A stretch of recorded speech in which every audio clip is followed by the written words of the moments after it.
Welcome to our Sunday program. Now we have lecture on Bhagavad Gita, about 45 minutes, and after the lecture we have again Kirtan, we are singing the holy name, and then we have this vegetarian, sanctified vegetarian food. Bhagavad Gita, chapter 6, text 2. 6 and 2.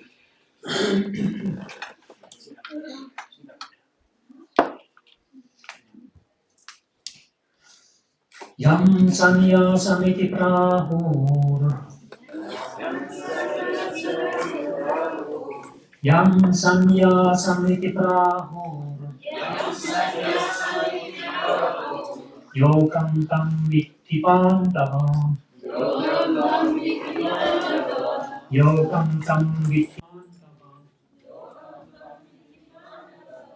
Nahi asanyasta sankalpam. Nahi asanyasta sankalpam. Yogi bhavati kachana. Yogi bhavati kachana.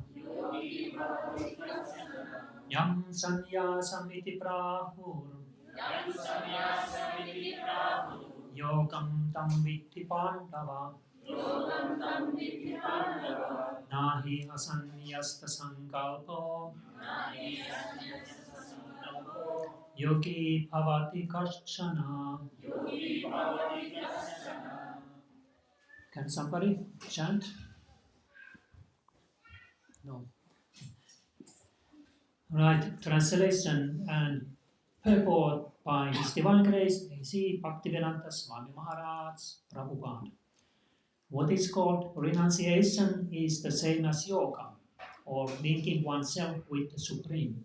For no one can become a yogi unless he renounces the desire for sense gratification.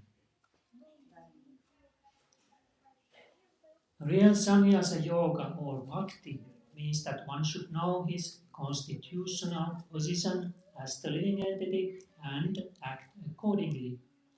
The living entity has no separate independent identity. He is the marginal energy of the Supreme. When he is entrapped by material energy, he is conditioned. And when he is Krishna conscious or aware of the spiritual energy, then he is in his real and natural state of life.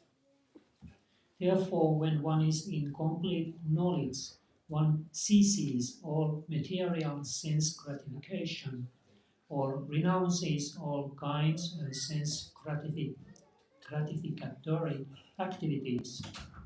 This is practiced by the yogis who restrain the senses from material attachment.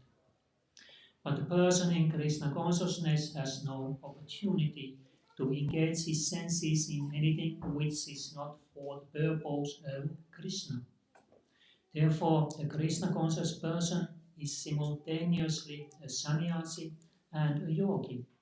The purpose of knowledge and restraining the senses as prescribed in the jnana and yoga processes is automatically served in Krishna consciousness. If one is unable to give up the activities of his selfish nature, then jnana and yoga are of no avail. The real aim is for a living entity to give up all selfish satisfaction and to be prepared to satisfy the Supreme. The Krishna conscious person has no desire for any kind of self-enjoyment.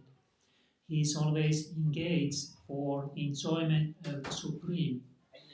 One who has no information of the Supreme must therefore be engaged in self-satisfaction, because no one can stand on the platform of inactivity. All these purposes are perfectly served by the practice of Krishna consciousness. Yam sanyasamiti prahu yokam tam vitti pandava nahi asanyasta sankalpam yogi bhavati kashana.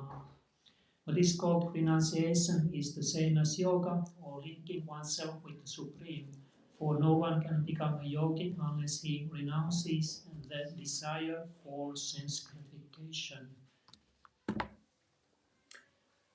Amakhyana timirandasya kyananjana salakaya saksurmilitam yena tasmai sri kurave namaha. So we are reading 6th chapter of the Bhagavad Gita. It is the last chapter which deals with Karma Yoga and little bit Jnana Yoga. And next, after that, next 6 chapters are dealing with mostly with Bhakti Yoga. And then after that, last 6 chapters are dealing with different subject matters, including also Bhakti and how to surrender to Supreme. So this is Sankhya Yoga. This is the yoga which means the control of the mind and the senses. Lord Krishna is saying somewhere here that person cannot be yogi unless he can control his mind and senses. This might not sound so good for many people. Now in Finland, one ministry, they gave new these recommendations for healthier diet, which means that less meat, more vegetables, and less sugar. But people in general, they receive this message with unhappy hearts because this restricts the sense gratification. And I think all people, they are searching for happiness. And when we are conditioned, that means that we uh, identify ourselves with this material body and material senses. The way to get some happiness in life is through sense gratification, through these senses. And the senses, they contact the sense objects that gives us this illusory experience of happiness. Why it is illusory? If you eat ice cream, it gives you some satisfaction. Why it is illusory? It is illusory because, first of all, it is temporary. When it is eaten, it's gone. And then we as spirit souls, we cannot enjoy any material things. That's why it is said that this happiness which is derived from sense gratification is illusory. And spirit soul, he doesn't have to actually search for happiness because he is itself full of bliss. This English word happiness, this we can use this kind of happiness which we get here in this material world. But I think bliss is a little better word to describe the happiness that is there already on the spiritual platform. Means that this soul itself, it is full of bliss. And when the yogi becomes purified from this material contamination and attains this level spirit, and this self-realization, when the person realizes that he is a spirit soul, then he also comes to the level of this natural bliss, which is there. In his verse, was explained that one cannot become yogi unless he renounces the desire for sense gratification. And there are many yoga processes which teach us to renounce, give up this sense gratification, control the senses, and control the mind. Now there is in India very famous Mela, Magh Mela, which is sometimes Kumbh Mela and sometimes Mahakumbh Mela. It is the place in not India, where the rivers Ganga, Yamuna, and Saraswati meet. It's a confluence of these rivers, and it is a holy spot. And during certain constellation, it is very auspicious to take there the dip, and millions of people are going there to take this holy dip in order to promote themselves to higher consciousness. And many yogis are coming there also. Some yogis are coming from Himalayas, and some yogis are so advanced that in Himalayas they enter into Ganga or Yamuna, and then at the same time they enter out from the river in Prayag, where this mela is taking place. We have these yoga tithis, but develop these yoga siddhis very, let's really renouncing everything. And present age, which is this Kali Yuga, as we have heard many times, people means we. We are very slow in spiritual realization if we at all want to take it, and very less intelligent to understand the meaning of spiritual life, why we should take it. So therefore, we don't see many yogis, real yogis. Of course, we have many yoga studios here in the Western world, but this yoga, which they usually teach there, it's more or less promote oneself to more goodness, not to the transcendental platform. In order to really attain the transcendental platform, we can read from Bhagavata Purana, great yogis who did that, like Vishwamitra Muni. They always went to Himalayas, secluded place where was no disturbance of any kind. And then they meditated there for a long time. It's not only 10 years or 20 years, but it was hundreds of years, maybe even thousands of years, to get these higher consciousness and these yoga siddhis. So, who can do it nowadays? Very rare persons. First of all, we don't usually find such a peaceful place where we can sit peacefully. There is always some disturbance somewhere around. If nothing else, there is aeroplanes going back and forth in the sky, which disturbs our meditation. So therefore, Lord Chaitanya, Lord Nityananda, we heard about them before this lecture,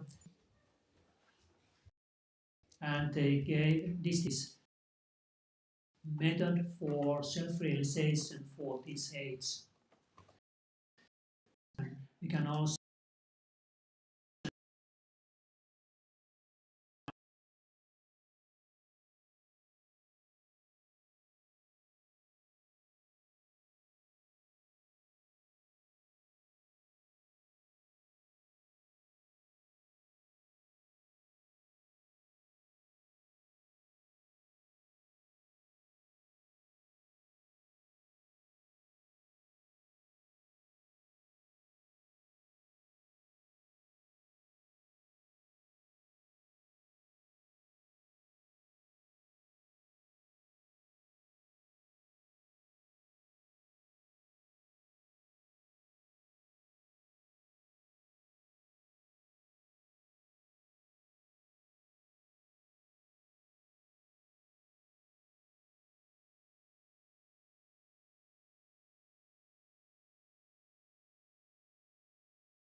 require initiation from Guru.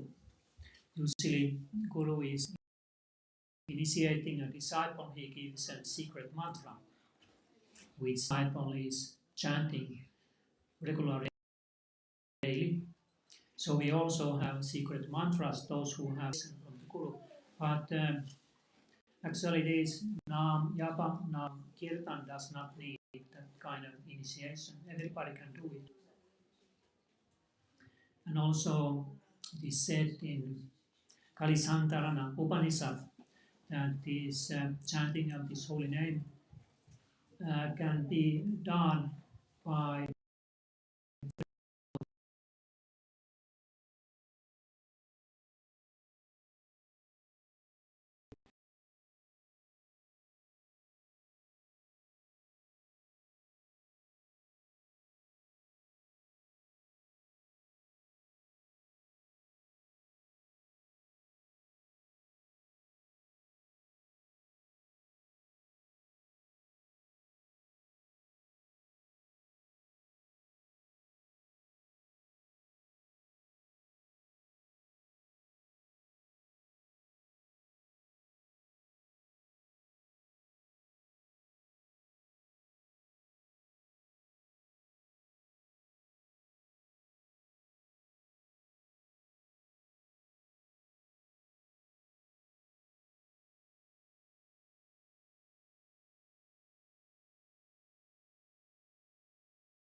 or some welfare organization who are helping poor people.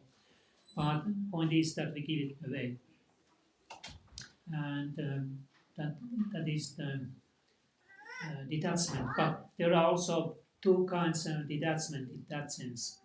The one is that we are attached to result of our work, but still we give it away because we have knowledge. This is like a lower. And the higher state is that we are not attached to fruits of our work, to result of our work, and we give it away. And above that is bhakti. So bhakti means that we don't anymore think that I'm the doer or that something belongs to me. We have this realization and everything belongs to Krishna. And that I'm only Krishna's servant and I use everything in Krishna's service. This is the Yukta Vairagya philosophy which one great Krishna's devotee, Rupa Goswami, he presented in Vrindavan. Lord Chaitanya, he had many followers and some of them, like Rupa, Sanatana Goswami, Lord Chaitanya sent them to Vrindavan to write devotional books for devotees. And he presented as Yukta Vairagya that renouncement does not mean that we uh, think that something is ours and we give it away. Renouncement means this Yukta Vairagya means that we understand that everything belongs to Krishna and that it's meant to use for his satisfaction. Nyasla Prabhupada is here uh, explaining that we have to give up our selfish nature, means that we want to enjoy here in this material world. This is selfish nature. So this is quite natural. I don't want to make anybody to feel guilt for that. But on the spiritual platform, we understand that actually it's not good. This selfish nature, it is related to our this bodily concept of life that I am this body and the enjoyer of this world. Instead of doing that, we want to give satisfaction to Krishna's senses and how all these things uh, are made, how it is made, then it is explained in Krishna consciousness. I don't go now details about this, but if you want to learn more, those of you who do not know, then here you can learn it. How to see everything belongs to Krishna, how to use everything in Krishna's satisfaction, how to dedicate one's life in Krishna consciousness is given here. But after all, we still have material body and we have to live in the material world. So how transcendentalists, how do they live in the material world? Do they just sit there in Himalayas in spiritual trance? It's not, as we spoke about this is not possible. We are living in a society, we have to work, we have relationships with many persons and so on. So it's explained by Krishna himself in Bhagavata Purana that transcendentalist he is living in this world in the mode of goodness. And that means that he lives in a way that great saints are living. So there are three modes which are conditioning the living entities in this world: mode of ignorance, mode of passion, and mode of goodness. And the mode of goodness is the best, and those who are saints, they should live according to this. So let's see what is the time. Yeah, we have still 10 minutes. So there is an example. There is an, excuse me.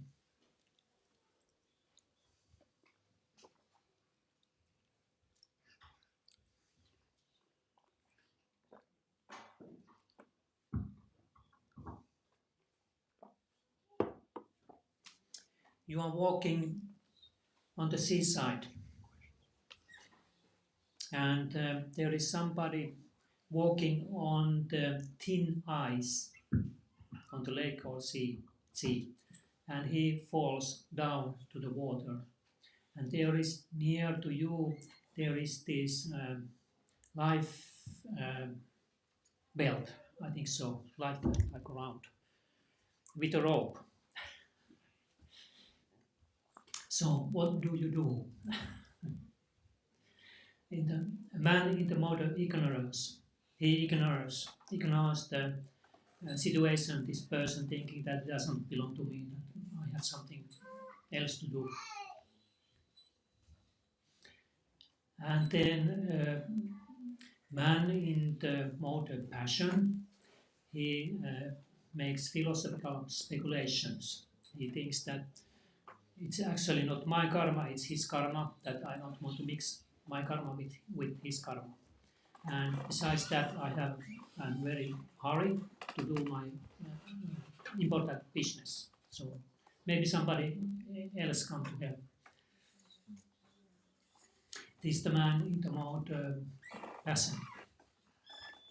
And then man in the mode goodness, he he takes this life belt and rope and goes there carefully, kneeling with knees and hands, and helps the person and pulls him out, and then helps him to get home, so to warm place. This is the man modern goodness.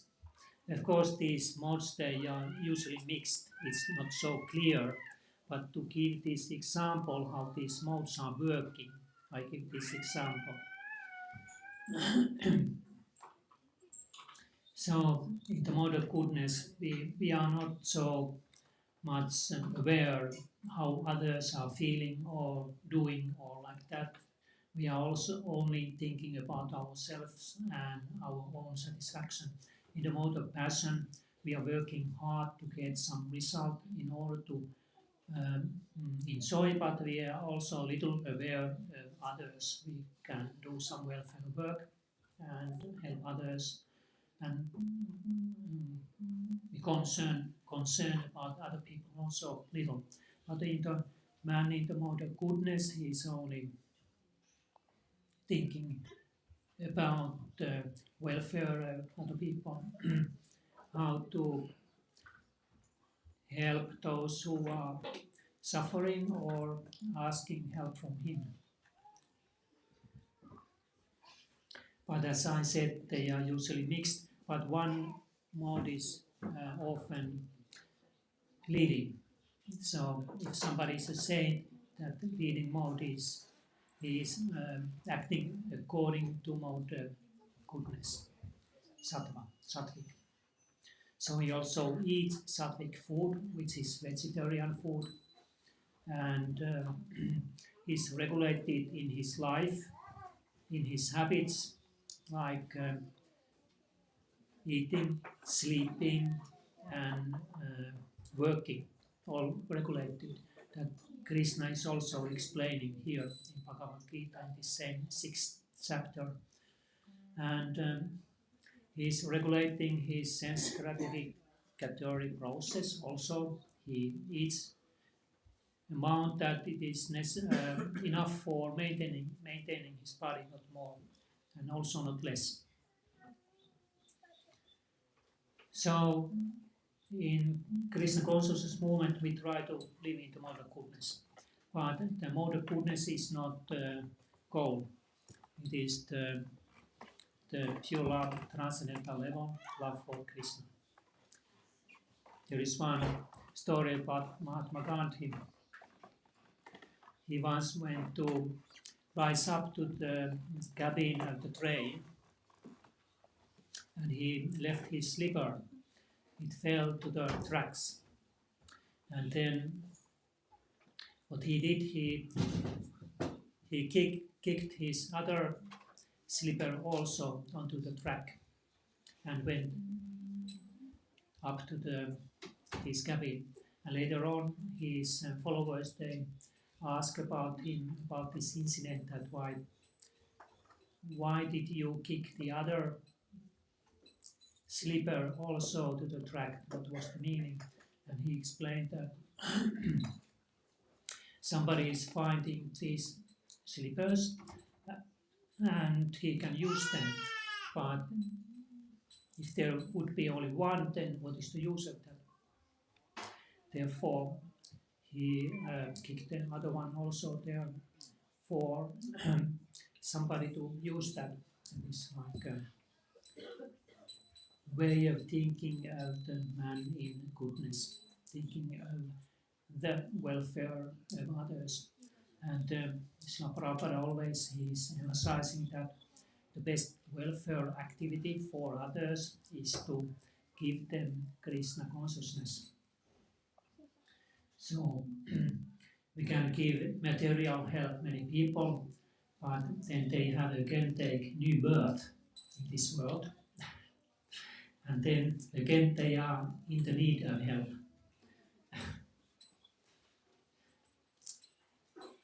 And therefore, if we give Krishna consciousness to somebody, he can, in one point of life, he can uh, become free from this cycle of birth and death in this material world.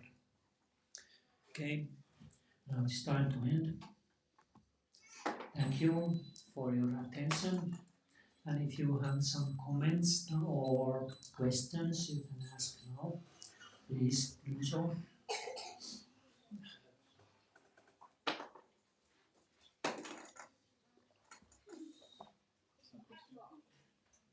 I have a comment. Hare Krishna, thank you very much for the lecture. Some neophyte comment and question at the same time. I like your example. Was it sort of the thing out of nature rescuing someone from the ice? Yeah. And that means that all Finnish people are in mode of goodness, because in the school they teach them how to rescue people from the ice. But I see Finnish people in every modality as well. Well, I think many are acting like that way. That means that they have some goodness. But they have other features also. But in this country especially, we are trained to do that. But the goodness means like vegetarian diet. How many have? I don't know. Here, maybe 1, 2, 3. Yes. It's also more the goodness. People were very angry about these new recommendations of the diet. It means that most of them are not so much into more the goodness.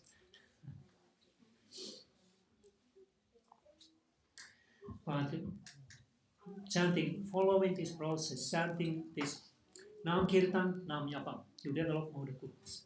And worship the deity, especially very much, develops more the goodness. So now we have possibility to develop it again. Okay, thank you very much. Okay. How it's the worshipping of the deity, how it helps some mode of goodness. What is the process? Because it forces us to follow cleanliness. That's one thing. And the presence of the deities is transcendental. And if we are on their presence, then we automatically become purified, and the more the goodness is developing.